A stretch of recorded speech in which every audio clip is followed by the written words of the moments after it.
Okay, hello and welcome to another Friday podcast. This is the podcast that we broadcast across YouTube as well, so you can watch it, which is obviously delightful to see three gentlemen of our stature at the end of your TV or your smartphone. And of course, if you're listening to this on a podcast, you can be listening on Spotify, iTunes, or wherever you decide to get your podcasts from. What we do in this podcast is talk about where we've been and what we've been doing in the last few days, or in fact the last week. We also talk about some of the things that we've learnt and picked up along the way, and also, of course, what's going to be happening in the days ahead of us to come. Coming up in this week's show, we're going to be talking about companies that include Peregrine, where I was at on Monday this week, where they've just installed their third Mazak machine, which is an Integrex. They've only been going 18 months. We'll talk about them. We'll also talk about Joe's visit to HEL Perfrormance in Exeter. They've just installed a robotic system. They've also got, I believe, 15 star sliding head lathes. One of the big major highlights, which we'll talk about in detail, is our Subcon live event we did with Hoffmann on Tuesday this week as well, where we revealed an industry first, their GSP. We'll talk about IMI Technologies in Poole and their Adaptix soft jaw work holding solution, and which I believe came up in your Swarf show as well, didn't it? It did, Paul, it did. Yeah. So Gio will have a lot of detail on that. Gio was at Oxford Engineering. We'll talk about that and their massive machines and their Are you going to introduce us, Paul? Are you just going to do all the talking? I'm going to when I've got to the end of this. Okay. Prototype Productions, we'll talk about them as well. New Herco and some star sliding head lathes. And where I was yesterday at FANUC previewing their up-and-coming open house event. Of course, we'll talk about all the events that are happening, but it's been a really busy week, certainly well out of the summer period now. As we head into autumn, it just seems to be getting busier and busier. I'm joined by two let's call them today. Legends. Mate, leg ends, two leg ends, Gio and Colin. Gio, you okay? I'm very well, thanks, Paul. Not too bad. You were on with me last week, weren't you? Yes, mate, yeah. It seems a long so time ago, actually. That's two and about. So does that make it moron? Just throwing it out there. I hope that's your best gag today, Colin, or worst gag. That beats all of your gags and down. Are you all right, Colin? I am. A couple of things I want to pick out. You said that things we picked up this week. Can I talk about everything I picked up this week? Yeah, well, we wouldn't want to know about that. No, she's left now, so it's all right. And also, you said you can watch the podcast. Is that an oxymoron, or are you just a moron? It is both. Okay. It is both. That's a little bit rude, isn't it? But you can watch this on YouTube, and you can watch this every Friday, where we'll release these at 6 o'clock on every Friday evening. We can also get a shout out as well if you want your company to be mentioned. Can I just interject very quickly? Not just yet. I want to ask you, what did you get up to on Saturday, Colin? I actually can't remember because I went to a big festival. You went to a festival, didn't you? I did, yes. Yeah. Was it good? As I said, can't remember. Yeah. No, it was good. Yeah, it was good. We saw the legend that is Pete Tong. Right. And a few like others. An old rave, was it? It was rave, yeah, because that's my sort of demographic, So isn't what's it? it, sort of 90s music? No, it's all the latest, hardcore, trance and... Yeah. Busy?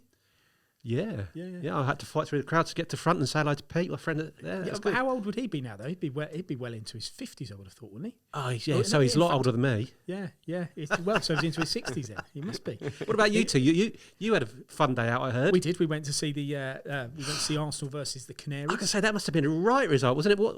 How many goals they scored this season so far? Well, they've scored one less than Ronaldo's got in one game, which I was told on Saturday. And that was we had a good day at Gio down in London. Wouldn't bet on it. It was a shame. To be honest, I didn't want Arsenal to win in the end. I really wanted Norwich to win that because my thoughts are that I think there is a need of management change there. I think Gio would agree from watching it that he does seem to have lost the team and lost the crowd, and that's they didn't have any passion, did they? Have any passion. They didn't have no passion, and they looked tall at sea. To be fair, they didn't look like that. They didn't have a leader. You hit the nail on the head. They didn't have a leader on the pitch. So they've got 11 good players, but they're not a team. No, absolutely not. No real leader that is gluing it all together. Anyway, if we want to talk decent football, can we talk about Luton Town? No, because that would be up the Hatters. That would be atrocious football in that form.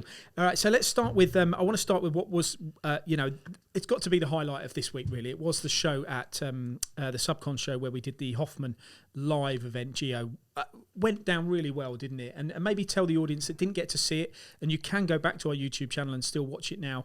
But tell them what we were showing and what we were highlighting to the UK manufacturing audience. Yeah, I would really strongly recommend that if you haven't watched it, to go onto YouTube or our RMTD website to watch the full show. I think that with it being an industry first, some of these industry firsts are gimmicks, in my opinion, but this really isn't. And I think they really illustrated the way in which they can guarantee a minimum of a 10% saving. So if, for example, you were a company that were spending £100,000 a year, they will guarantee you a minimum of 10% savings. And if they don't achieve that, that'd be 10 grand minimum. If they don't achieve that, they will underwrite it. On what? Because they... Tooling, Did you watch work holding. I didn't, mate, because I was in the car because I got stuck in flipping traffic. I started watching it, but then the policeman told me I can't drive and watch YouTube at the same time. I think that they're really putting their money where their mouth is. So through all of their products, so all of their cutting tools, work holding, vending solutions, storage solutions, but not just the products, the experts behind the products. So the products are one thing, but then it's the experts that get the very best out of the product. So, for example, they'll go into a client or a new prospect. They'll look at their applications. They'll look at how they're manufacturing their parts. They'll look to see if they need vending solutions, so on and so forth. And they will put a plan together and guarantee them this savings. I mean, for me, it is an absolute no-brainer. It really, really is. And it was a fantastic show. We also learned about the products too. It weren't just about the GSP savings plan. Joe did a fantastic technical corner, didn't he? And he went through all of the different products that they offer. Yeah, a really well laid out stand as well, wasn't it? Which made it good for the stream. We got to talk to Paula and also Chris about how they manage their UK customers in getting them to the point where they can, demonstrate these savings to them. I'm sure it'll be a real success for them. I think, sorry, Paul. For me, I think, they're $1 billion organisation worldwide. There's not many $1 billion organisations in the world. So that really puts it into perspective. So they're obviously doing something right around the world. And they're really now looking to implement what they're doing around the world in the UK. Question for you if you didn't watch it, and I was actually surprised at the answer to this, or I'm surprised this came out from Paula. If you install a vending machine into your company and you obviously don't have one already, what sort of productivity gains do you think you'll get just off the fact that you've got a vending solution? I think you productivity reduced because you're in there getting your chocolate bar and your cans of Coke. What's 20%? It's actually 30%. They reckon, really? Straight away. Why? How? Watch a video. Just because you've got a managed, you know where your kit is. It can be reordered. Everything's in. But not just that as well. So like you'll never have a machine tool down. Because you'll be working on like a Kanban system, so you'll never get a scenario where I need an 8mm drill. We've not got one. We've ran out. The machine's going to be down. We're having to knife and fork it. But also you can start analysing the data of cutting tool usage. So say for example you were the finance guy within the company, and you were looking at all the figures and looking at how many M mills you're using on a particular job, and thinking, well, we're using that many M mills. We're not actually making money on that job because we're using that many M mills per job. It's taking the profit out of the job. So you can start analysing your usage and start then being able to price the jobs correctly. It can also There's so many different ways. Identify engineers who need upskilling because they might be using that tooling incorrectly. Or wasting it. They're not using all the edges of the tips. There's so many different areas. There is, and you might think that this is a joke, and it's true. When back when I was in the factory, the guys used to take things like the toilet rolls home. Yep. Seriously used to take the toilet rolls home, and you just used to think the stuff like that goes accountability. Gloves. They used to take gloves home. You go to the stores, you get a pair of gloves, and there was no accountability for how many pairs of gloves you got in a year or how many toilet rolls you took. But people used to take them home, and you used to think this is just costing money. Absolutely. I'm not suggesting every engineer. And 5S as well, obviously, as well, Paul, is another bit. It's organisation, accountability, organisation, all of the stuff that we just talked about in regards to, always having the tools that you need in stock, looking at your processes, being able to, figure out what actual tool usage you've got per process, so you know how much that job's costing you in tools. It was even overalls. I even used to know guys that used to take overalls. I wonder why you used to go out on a Saturday night in overalls from work. I always wondered why. I tried to introduce it as the next fashion, but yeah. Even No now, one- you fail. But in terms of those tooling and things like that, so they've got the application guys as well. So they'll give you the right way to and the right tooling to machine certain things, so they can improve productivity. They've actually got an expert in each arena. So they haven't got an all-round expert which deals with all of the products. They'll have a tooling expert. They'll have a vending expert. They'll have a work holding expert. So then, for example, Paula, she'll call in the expert that she needs per application. Because how many products have they got? Sorry? How many products have they got? Oh, there's a lot. There's a lot of Yeah, different I think it was products. 190,000 or 19,000. There's a hell of a lot of products. But if you took 30% from a vending and then 10% somewhere else, you can quickly see how they're able to offer these It's a no-brainer, isn't gains. it? So No-brainer. it was a really great live stream. You can watch the whole thing. You probably know it all now because we've been talking about it, but it is a good live stream to go and watch because during the build-up to it, we bumped into a couple of subcontract engineers that were exhibiting there. There was Sean, the company, Miller. Oracle Precision. Yeah. And then there was Ian from JKN Oil Tools, who called you Gino. He's obviously been Oh, watching what Gino is Di it? Well Campo primed too. by you, apparently. Yeah, he said that I called him Gino. I said, I've got no idea who Gino is. But anyway, So- but their stand was brilliant. Did you see? Well, you obviously saw it, yeah. Yeah. And they've got a Guinness World Record. Do you know what for? Well, we It's on the show. He's on the show, Yeah, but yeah, you yeah. can tell people because they're Okay, they've made a manual printing press. It's the biggest one. Well, obviously the biggest one in the world because it's a Guinness World Record. right. But So they there didn't you know go. it at the time, though, did they? I They thought- did it for charity Yeah. without knowing that it I thought was they did. I going- thought they did know that was part of the thing. But anyway, it's brilliant, absolutely brilliant. Yeah. So And they make some, and they've just bought a new Doosan fixed head lathe. The first one, we were there the other week actually, and some of the stuff they make is absolutely brilliant. But this one is a fixed head lathe, driven tooling. Looking forward to it because they can take things down from 7 ops to 3 ops and things like that. Yeah. So I've done a video for them on MTD Network. Okay, which will be coming soon, I'm I've sure. got to say, he was really singing your praises. Really? Really singing your praises. Was he? Yeah. Bloody hell. Are you serious? Yeah, he was. Did you get? I can say, did you get that He on was. camera? No, but he was, Colin. Yeah, he was No, really great, singing, great yeah. company. Well, you The talked to network, guys. the Peregrine, network yeah. is really working for him. Brilliant. It really is working. Excellent. Good, We good. loved it. We loved. The only downside is we went up to Batley, and I tell you what, you can't get a cab. And then when you do get a cab, they only take cash, God. and I'm like royalty. Yeah. Oh no, I haven't got any money. Okay, another visit we made this week was to Peregrine. They are based. Do you know? I'm trying to remember where I drove to. I was down on the south coast. It was down. There's a lot been going on, hasn't It's been a lot been going on. This week I've been every day somewhere north, south, east, west. This was on the south coast. Company that formed less than 2 years ago was just installing their third Mazak machine. This time an Integrex. They purchased a turning centre and a 5-axis machine. One of the first CV5 500s from Mazak was installed there about a year ago.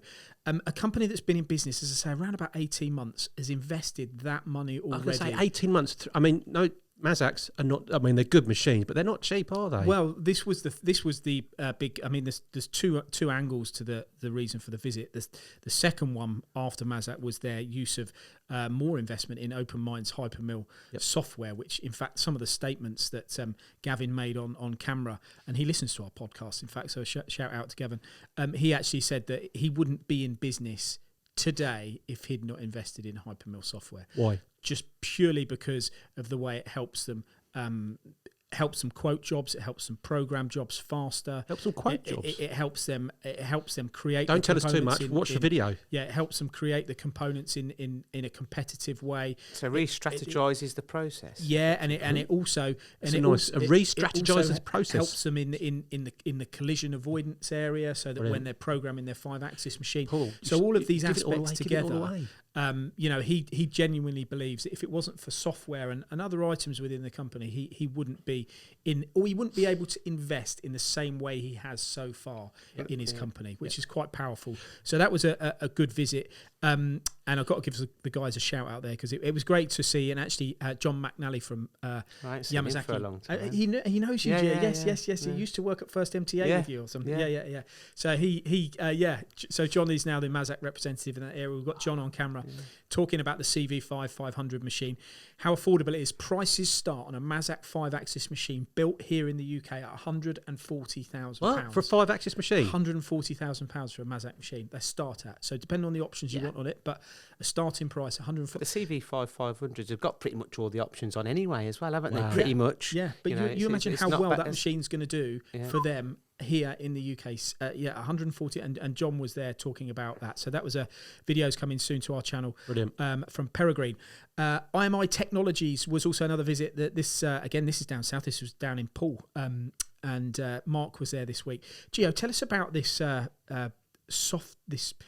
It's their soft jaws, isn't it? The Adaptic soft jaw work holding solution. Because we looked at it in your show. And I've slept since then. So I'm trying to recall. Yes. I'm trying to. It's one like where you could not put your face to it, but it's one with a different. Sorry, Gio. That's the Matrix, and not the film. I used to go down to Poole and sell to them many years ago. I used to go down there, and I've sold lots of different work holding solutions, drill sharpening solutions, bar feeding solutions. Unbelievable company, Norgren. Massive company. And even back then, I can remember them designing and making their own jigs and fixtures. So they are obviously looking at solutions that suit the work that they do, and this is being designed off the back of that. Like most work holding solutions are, to be fair, you look at microlock, chick work holding. It all starts from, well, how can we hold this better? How can we make this better? And we reviewed it in the Swarf talk, didn't we? And it's similar to the one that ETG do. So you've got like that as the pins in it, doesn't it? Like put it in your face. Yeah, very, very similar. And I think that the main purpose of this, or the biggest advantage... Acupuncture, by the way. It does look like a little bit. The main benefits of this to me is that if you're looking to hold an irregular shaped part, you don't need to machine soft jaws to be able to hold that irregular shaped part, which ultimately will give you a good return of investment, because you haven't got to have your machine tool down to be producing soft jaws. So you get your machine tool is doing what it should be doing. It's being productive and making parts. Don't need to change the soft jaws over. You just one part very flexible. You just put a parallel underneath the part to adjust the height, so how much you need to be sticking out. It's a very good solution. Brilliant. It sounds a bit like not having to machine soft jaws, a little bit like some of the videos Joe's been doing recently with Marked Forged. Well, I've got some questions on that I've done on LinkedIn. There's printing the soft jaws. So I've seen his technical corner, and I'm really seriously interested to find out. So one is, how do you program a really complicated 3D part in regards to the jaws, and obviously you wouldn't want to reverse engineer it, because if you did reverse engineer the jaws, you'd have had to have machined them anyway. So that's question number one. Then question number two is Mark Forged. And question number two is, say for example, if you were to produce the exact profile of the part in the jaws, you're at risk of over constraining the part, because effectively any eye spot on that part, you would only be holding on the eye spot. So when you high spot. So if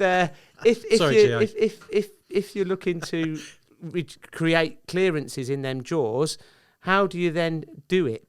So there's a few questions there that I'd love to be answered with that one. But again, there seems to be a common theme between both solutions, and that is, how can we reduce downtime by not machining jaws. Did you watch the technical corner? Yeah, it's excellent. It is excellent. Yeah. It's racked up around about 2,000 views in less than 2 or 3 days. Brilliant.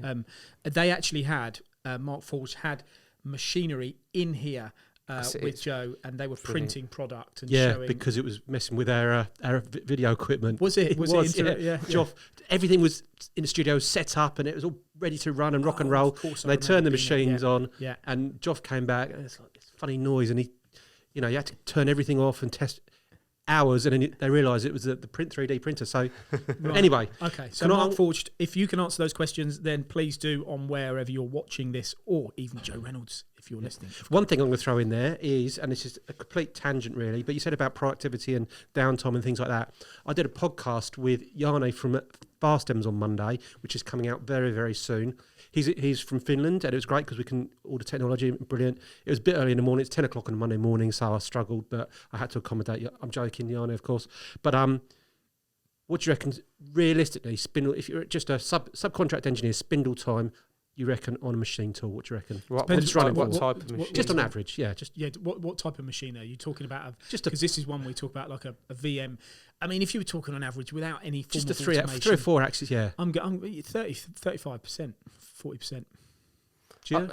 It depends on what type of machine tool. Yeah, I know, but just a general, an englobo. If you were, well, to be fair, if you're looking like a mat saw, their spindle uptime should be about 90% plus. But free axis, standard 3 axis, Christ almighty, free axis, honestly. you're talking, I'd say 40% less than 40%. Well, 39. if you think about it, and I know you're looking at you two, that's going to be a struggle. But straight away, if you're doing one shift a day, 8 hours, your maximum you're going to be is 33% because that's do the maths. Yeah. Hey, I've got analogy. Yeah. But and it's not going to be running all day in an 8-hour shift. So he threw out a figure of about 20%. Yeah. So when engineers go, we reckon it's running 60% of the time. It's not. So you have to be automated. Well, they have this thing, don't they? Is it 8604? 8670. The amount of hours there is available too in the year. Yes. Yeah. Well, we look forward. Which is 24 times something, but I don't know what it is. We look forward to that podcast. Yes, absolutely. It will remind me of the time I went to Finland to the FastMs factory. Yes, because you had some Gravelax. But you had some cream for it though, didn't you? I remember landing at about 10 o'clock in the morning and it was dark. And I remember going to the factory and it was still dark. And then I remember having lunch about 12:30 and it was light. I remember going outside for some air at 2 o'clock and it was dark again. It was literally the most... I mean, it's a darkest lovely place. The time of year I was there, it was just dark. One word to describe it. Dark. But if you'd have gone 6 months later, it'd have been light all day. It would have been light. And where the guys kindly took me is we went to a restaurant which was one of the highest restaurants in where FastMs are based. I can't remember the name of the town. And I went with a guy called Nick Statham. Oh, I know his brother. Yeah. Peter. He took me to a lovely restaurant and overlooked this lake, and there was cars driving across the lake. Hey? What happens is basically that's called a boat. If you imagine this lake, to get to the centre of the town round the lake, it's like 30 kilometres or something. And that's how you have to drive it in the summer. But in the winter, because the lake's frozen, they create a false road across it, and it's 2 kilometres. So in the winter, people can get up later to go to work than they have to in the summer because they have to drive around the lake. And I said to her, well, how do you know? How can you be guaranteed that it's not the ice? And they make a proper road. Basically, it's thick enough to take like a 7.5 ton lorry or whatever it is. And you see these cars, and I go, there's a lake there. Yeah, but it's actually it's a road. So yeah, that's brilliant. That's a nice little anecdote, Paul. Thanks very much. Let's move on, shall we? Finland. And I remember when I left in the following morning, the plane got stuck in the area before they reversed them out because of the depth of the snow. So basically, I had to rock the plane. I'd hate that. Yeah, oh my God. You don't even like flying anyway, Joe. No, that's what I mean, yeah. Digressing slightly. So anyway, coming up, we've still got Oxford Engineering to talk about, HEL Perfrormance, Prototype Productions, FANUC UK. At this point, I just want to talk about the fact that MTD CNC have got a brand new website which has been launched, which covers now the whole of the globe. As with any of these things, when you launch a new website, there's a couple of little teething issues which we're getting to the bottom of. And I'm sure within the next few days, we'll have a fully functional perfect website for you to be able to navigate. It's fully functional anyway. It's just a few little hiccups. A few little hiccups, but we've got the guys on site, though, haven't we? So we can shout across the office at them and say, "Get it sorted now." Get it sorted, yeah. So that's exciting times for us on that. The September edition of the magazine hit desks this week, and do you know what?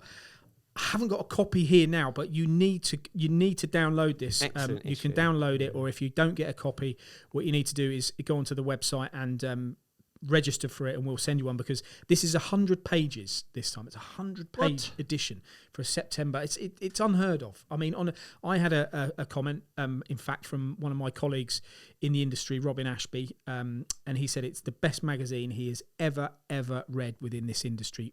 Loads of unique content, lots of good stories in there. So if you want a copy of that and you don't get one already, go onto the MTD. The Interco story in there is excellent. I think that Well, I'd I've strongly recommend reading the Interco story. Been out and about this week. A lot of people have said, "Oh yeah, you do the magazine." Yeah. It's just brilliant. It really It is, and there's absolutely some superb. great stories from Herco. I know that Rhys Williams was on site with Dave Wagon, and he's even programmed a machine and stuff like that. There's so much in there. They didn't let Rhys Williams program a machine. They did. My good lord. They did convert the code from English to Welsh, but once they'd done that, he was fine and good to go. But there is loads of brilliant stuff in it. It's not just a magazine that just recycles industry news. We've got loads of really interesting. Well, it's unique, isn't it? We get for it's our content, and it's quite interesting because I actually did also see a statistic this week that manufacturers are very busy at the moment. Lots of positive reports on the job front. In fact, there's only 3.1 vacancies per 100 employees. There's 75,000 vacancies at the moment currently in manufacturing, which is 30% up on the previous 3 months, which just shows the demand within our sector. Well, we've got the engineering economic indicator coming out. It's done. I've videoed it. I'm just waiting on my editor, who's been very remiss, and I've had to chase him up, but that is ready to come out soon. So you're going to get the figure on that. See if it is up, down, or the same. Seems buoyant, doesn't it? Well, it doesn't. But to think that the vacancies are up 30% on the previous 3 months just means the demand and the need for people is all the engineers you see. I reckon 90% are absolutely run ragged. Yeah.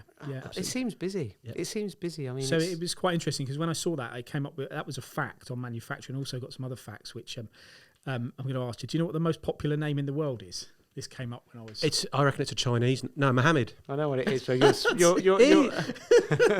Paul. No. How did you know that? Well, it is. You've been reading my notes. No, your handwriting's. What do you think it is? Is it Mohammed? It's Mohammed. It is. Yeah. Only because I've heard it before and I read his notes. I thought it was actually going to be a Chinese name. Yeah. No, it was Mohammed. So. Week in review this week, top 5 videos on MTD CNC. At number 5, Tame Work Holding. This is a new product from David Hanley and Tame Work Holding, a low-cost way of turning your machining centre into a kind of a 5-axis machine with a positional product. Worth watching. Number 4, where I was at HEL Machine Tools talking to Matthias. That's an interesting interview from a guy that really sits at the helm of manufacturing in the UK. Can I just interject very quickly there? Didn't you bump into Matthias in the train station once? Yeah, I did, it wasn't Matthias, was it? Who was it? It wasn't. I can't remember the guy's Adrian name. Child. Number 3 this week, DMG Mori, looking at a new M1, which is in stock. Myself and Mark did that review. It's number 3 in our most watched videos this week, and that only went live a couple of days ago, so that's done extremely well. Number 2 was the actually what you're talking about, Gio, was Joe's technical corner on the you'll never have to mill soft jaws again from Marked 3D, so that's worth a watch. And number 1 has to be your live at Subcon, Gio, racking up almost 2,000 views in the last 2 or 3 days, so it's done exceptionally well. Over 303,000 people on our channel, across our channel this week, so hello to you all. I know you won't all be listening to this. You're not going to list them all, are you? Because I've got to go. Of people, and also other videos and news on the website from Grob, Renishaw, ETG, Mill CNC and their cobots, Mitutoyo, Toyota, Hexagon MI, Bystronic, who've got their open house next week. Next week, sure you'll mention. We've just taken Bystronic. Oh, sorry. CTP and Rocal. And the podcast this week, if you want to tune into that, Gio, that was from, was it Mike Shovanovsky from Leader CNC? It was Leader CNC podcast, yeah. If you know Mike, then that's definitely worth a listen. I enjoyed that podcast as well with Mike. It was really good. Next on to Prototype Productions, a company that I visited that have recently invested in yet another Star machine. I looked at the differences between the Star SR20J2 and the Star SR20J. I'm not going to tell you the differences because that's what happens on the video. Different name. Definitely worth where it's numbers on the end, not okay, right. I do apologise. Two different things, but yeah. So Prototype Productions, they've got 3 Star sliding head lathes. This was the nuts and bolts of this story. Was this? It's amazing how we hear these when we go around. But this guy bought the business 3 years ago. No work. Why did he buy it then? Because he wanted to run his own company. He'd been working there for the past 10 years. He wanted to buy the company. The old owner just said, "This isn't working. I need to get out." So he bought the company, however it was financed, and basically had no work to do. He had a couple of machines, and he's now gone on to be working 24/7 with the machines that I just mentioned. So really good success story there. How has he turned it around? he would quote that having star lathes has given him a lot more flexibility. It's given him the ability to run those night jobs. And he says the great thing about having the sliding head technology is, I know we always talk about how flexible it is, and I understand that the machines have come on in leaps and bounds. But what you can still do with a sliding head lathe is take on low cost work, because you've got no overhead. If you can shut the door and press the button and leave and let it run overnight, it's making money. It's making money. Making Even money, if it's 10p apart, it's making money. And it's those jobs that he enabled him to bring cash into the business, to then focus on getting more higher value product. And that's what's made him Paul, a would you success. say that, kind of with Citizen, Star, Tornos, a lot of these companies as well, Hanwha. kind of Hanwha, will actually, once they purchase a Star or whatever the case may be, will help them get work as well. Yeah, it does. absolutely. And that's such a big thing, really. It's a fantastic thing, because this kind of work is in such high demand. And it's interesting how companies like this, they're basically, this is Clive, the guy that owns this company, and he is now looking at, every time he's bought a Star, he's bought something a little bit more advanced every time. So I say he's gone for the J2 now, and now he's looking at a machine with a B axis on it. And so he's always thinking, do you know what? If I had that extra axis, I could get that extra work, and I could make that quicker, and I could take it away. So I've got a question for our audience. I bet you, tell us or comment if you know anyone that's bought a sliding head machine and only just bought one. Because every single shop I've gone into, once they've bought their first one, they just go on to buy more and more. Well, you look at that place you went to, like Wilco. Was it about 25 machines? And they've still got the old cam autos as well, which was... Well, I'm going to. There is a Swarf and Chip show coming out, a 10-minute topic on this company, but I'm going to talk about it now because I think it's important. We actually looked at a part. We took a part that they used to make on. They have Doosan lathes, and they had Bridgeport VMCs and a Hyundai Kia turning centre. Straight turning on those machines and milling on the VMC. And they had this part, and it was for the medical industry. It was made out of stainless, quite a tricky material. And it was taken, and we walked around the shop, we followed the process. It was 7 operations, right? It went from one machine to another 7 times to get all the features on it machined and made. They scrapped, out of 100 parts, they used to scrap on average 20, right? So 20% scrap rate, just because of the moving the part around. If you take a maths-based tablet today. And also the tolerance was something like 4 microns across diameters and stuff like this. So the relationships between one feature and another. The scrapping was huge. The moving about time, the whole thing used to take. They got like a production time of about an hour on this part. Now on the sliding head lathe, it's 4 minutes done in one, finished. So and they don't scrap any. They don't scrap. Stable process. No scrapping. No fixturing required. No dropping of parts. No scrap up. Running 24/7. Yeah, run at night. Don't scrap any. Yeah. So night and day, isn't it? But the proof is in the pudding. It really is. I mean, if you're going to set up an engineering company, I think, and you've never, they should probably be one of the first considerations to get you up and running, because straight away you can start earning money. Such complex parts. I mean, one of the stars we did on our Swarf talk, and I'm sure Citizen and all the others are the same. 12 axes on it. So we taught 5 axis milling. I know it's obviously different processes, but 12 axes on these machines. The component, the complexity, if I can say that. Capability. Yeah, absolutely. Well, you just can't compete. One of the things that Clive said is, if I don't buy another one, I won't compete. Yeah. I've got to keep buying. Yeah. Unfortunately, with the only bad sign to that company is the toilet. They don't have a toilet in the business. The toilet is literally about 200 metres up the road. Yeah. Is there's a joke coming here, isn't there? No, there's just no toilet. It's made more room for some more sliding heads. Yeah, they got rid of the toilet. Yeah, they got rid of the toilet and the kitchen just to put more sliding head lathes in there. So you can't eat, you can't go to the toilet. Are you taking the pee?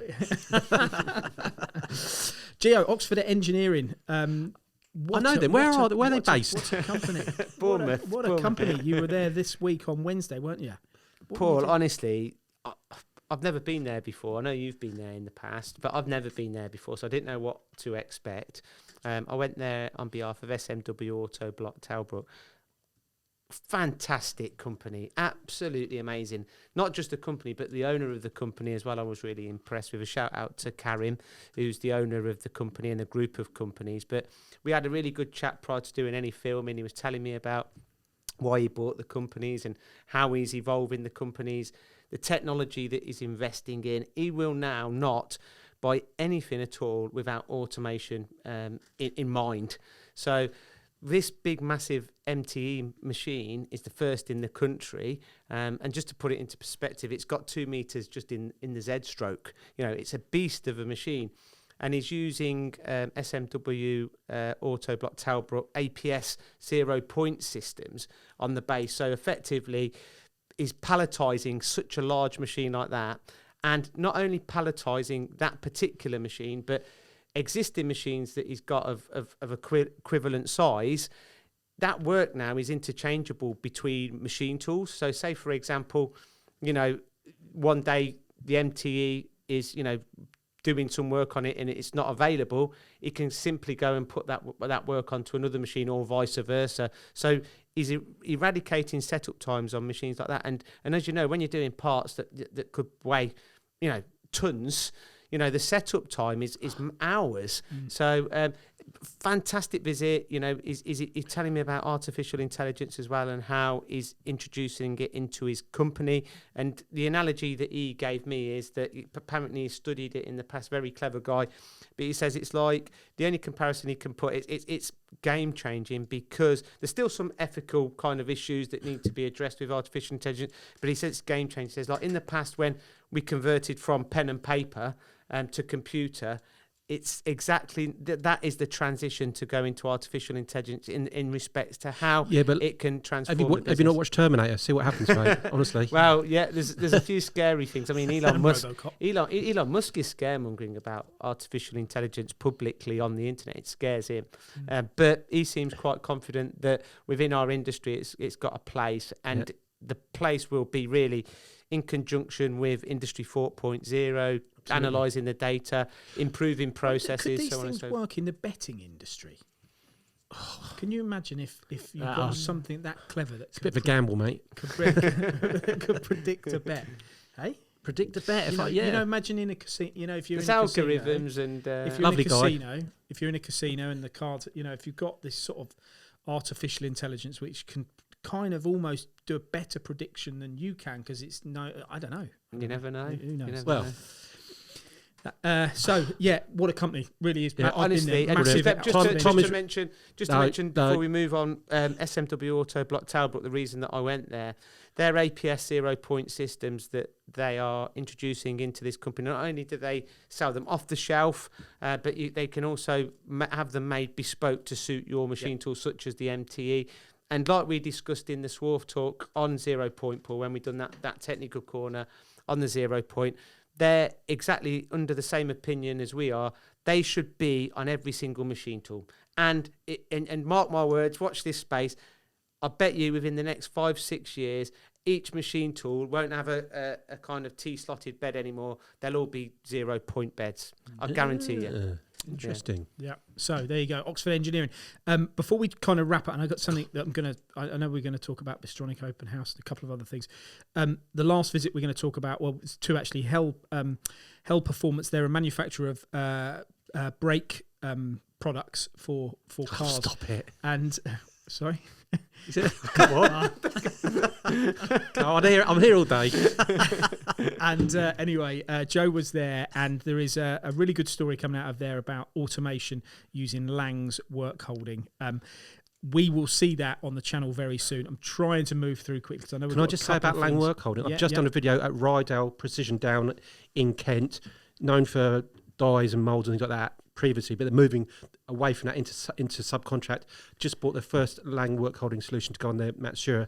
They absolutely raved about it. Video I've got on MTD Network for that, but they bought it because it's so flexible. It really works well for them. They've got the risers and everything like that, but the flexibility also means they could take it from their Matsura and use it on other processes. So they've got a big Chevalier grinder from Doosan. They've got a load of EDM machines, and they can switch it between all. 0-point again. Absolutely. 0-point again, yeah. Brilliant. Popular. Brilliant. Been popular for years, and will continue to be popular, the Lang system. Then FANUC UK, I was there yesterday filming some promotional activity to their, which will work in conjunction with their open house, which is happening from November the 1st to the 5th. We were there, and this was really interesting. There was a machine there from Scientech, which basically is a laser machine, and it will laser cut, laser engrave, laser mark, and laser weld. you don't normally you think of these things, and if you want a laser cutter, you go to whoever. If you want a laser engraver, you go somewhere else. If you want one that's going to weld, you go somewhere else. But this flexible cell does the whole lot. So the show is going to be all around automation. They're going to have real life applications there. So whether you're in the medical, the automotive, the aerospace sector, whether you're working in food, whatever it might be, you're going to be able to see how automation and digitization can take your business forward. And I think, as Clive said to me at Prototype Productions this week, if you don't do it, your competitors will be. I also had a headset on there yesterday, and I was looking at some of Rockwell Automation's and FANUC's collaboration on their virtual reality software. And you can basically put this headset on, and you can go around the whole of FANUC's showroom. You can get inside the machine. You can move the robots. It was incredible. One of the biggest benefits to this, and what they'll be talking about at the show, is the fact that you can use this in the quoting process for speccing out projects, because it's real. So you can almost virtually make a part, see how long it takes to make, check for collisions in the process, whether it be on injection molding machines, EDMs, machining centers, robotics. And it means that they can take a visual to a customer and go, there you go, there's your solution. If you want Brilliant. It, it's 350,000 quid. Is it going to work? It's working there. It's just not. It's just working. Virtual reality. I've seen this as well, Paul. Going on slightly different tangent, but virtual machine shops. So effectively, you could be working remotely away from your machine shop. The machine shop's completely automated, and your machine shop effectively is in the cloud. Yeah. So because of all, with again artificial intelligence and kind of machine optimization and digital twins. But basically, you could be running your machine shop digitally, virtually, and it's just phenomenal. I mean, it's the future. Where we're going to be in years to come. I have to mention the MFG channel as well. There's a brilliant interview done on there from Richard Jordan. And Joff would kill me for not mentioning the company name. I just can't remember who it was, but there was a lady on there talking about the electric vehicles and batteries. I've seen that yesterday. Did you see it yesterday? I've seen that on LinkedIn. And she was talking about how in 20 years' time, we're not going to own cars. What's the matter? Cramp. We're not going to own cars. We're just going to, when we want a car, we're just going to click our fingers. Is that you see the scooters at the moment? You just go outside and you can get one. The world is changing, isn't it? Massively. It's like aircraft. I mean, the aerospace industry is picking up, but that's gone through a revolution in years where air travel now is so low cost. Well, how much is it going to cost us to go to EMO?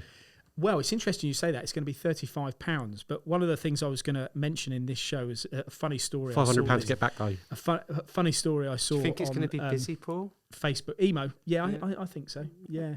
I hope so.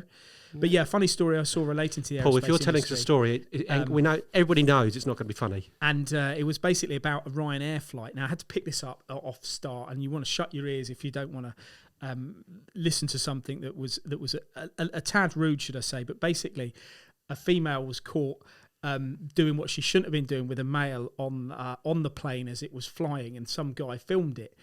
And I tell you what, it was in the Daily Star, and it came up on my feed, and I looked at it, and there's actually the video's there. You can't see anything, but you look at it, and then what intrigued me is I started to look through the comments, and the comments were just excellent. I mean, it's one of these things that you look at and you just think, there's just stuff on here. She did ask for a bag of nuts and got them. Dear me. And stuff like that. They should put humans in a cage and animals in the seat. So the variety of comments that were made. What return flight is she on and what seat? But I was looking through these. No good complaining to Ryanair. They will only blow you off. One way of distracting yourself from those annoying Ryanair scratch cards. So this, what I was going to say, just in public. This is just in the public. Seats. It's incredible. Yeah. When's her next flight and where? Asking for a friend. It was just there's just one. There's snakes on a plane. No. And I bet you're trying to think of a gag as we speak. No, but no. that brings me on to the emo thing, because to get in there, I mean, yeah, it's 35 quid for us to get their return flight. And hopefully no Hoping it's gonna be a PCR good tests show. required. Hopefully we'll find out today, because things are going to be crossed. updated. So before we conclude, we are going to talk about shows, because you've Hold got on, I've got loads of stuff to say. Okay, before. well you can do that after I've spoken about this. We've got emo coming up, which we're going to. We're still saying to people, if you want to us to film at the show, we have got slots available. We will quote you accordingly. Just let us know. We've got the Herco Open House in October. We've got the Citizen Open House in October. We've got the FANUC Open House I mentioned in November. We've got Emo Encore at Mazak in November. Life is starting to get back to normal. Bystronic next week. Bystronic, which I was going to ask you about. sorry. Yeah, a big shout out to Tony Gunn in the States, who's travelling all over the place at the moment, getting quality content in the US, because the shows are really happening over there. So at last we're getting back to a bit of normality. Colin, the Bystronic Open House, you'll be there next Tuesday. We are. What are you going to see? What are you going to learn? Some lasers, some big lasers, some big press breaks. We're filming. It's not just about the machines, though. As Caroline, who we're working with, said, it's about the backup support, the service and things like that. So we're going to be doing a few videos that are going to let me loose with the drone in them. So good. Make sure you're got your crash helmets on. It's good to be getting them back on board and to be seeing that technology on our channel. It's much needed. I mean, 15 kilowatt fibre laser. I mean, that is kind of a lot of metal. So really looking forward to getting in there and getting some shots of the sparks flying and everything like that. It's going to be fantastic. Good stuff. Other places we go next week: Ritchie Engineering on Monday, Quest Engineering next Thursday, Micro Plus, and also back to Hella, where we'll be looking once again at their 4 and 5 axis horizontal machine solutions. Now, we have gone for over 40 minutes, guys, so I'm going to wrap this one up. Have you got anything else you want to add before I just really, it was great to get back to an exhibition in the UK, Paul. I think that, I'm not going personally to EMO, but I'm sure that you guys are really looking forward to it. And, if any of our clients want us to do anything whilst we're there, let us know, because we're getting booked up quite quickly, aren't we? Yep. So that's something that I think that's really important. But yeah, it's all good, really exciting times. And I look forward to doing another exhibition with you guys soon. Very quickly then, you mentioned about Bystronic, Citizen Open Houses, MTD Finance is going well, MTD Network Finance is going well, and we've had a few guys say, you do finance now. They didn't say it exactly like that, because that would be silly. We saw Desmond Engineering at Subcon Show. They had a fantastic stand. They had a huge diffuser. And when you're looking at me, you go, huge, not like the one you use for your hair, Paul. This is much, much bigger. It's a fantastic showcase of what they're doing. They've got some big machines What there. do they use a diffuser for then? I don't know. I can't remember. What was it in the oil industry? I honestly can't remember, so apologies. Mark Freeman from Desmond, email me and let me know what it's for so we can know on that. PSL Data Track, great company. We've been talking about machines and work holding.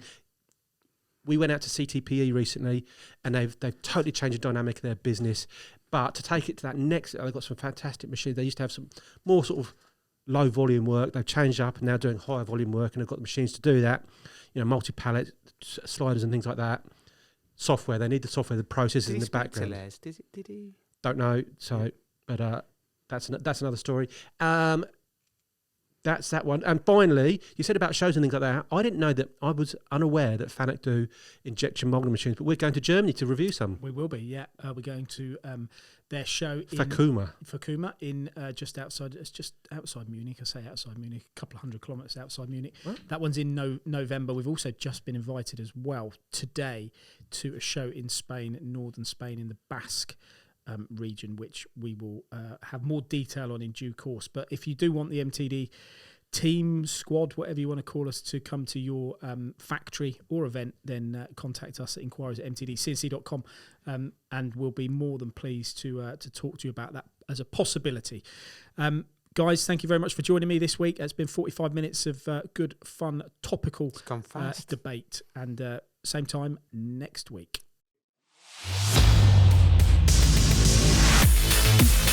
Thanks for listening to the MTD podcast. If you found value in this episode, please subscribe and leave a rating and review. Find more episodes on mtdcnc.com.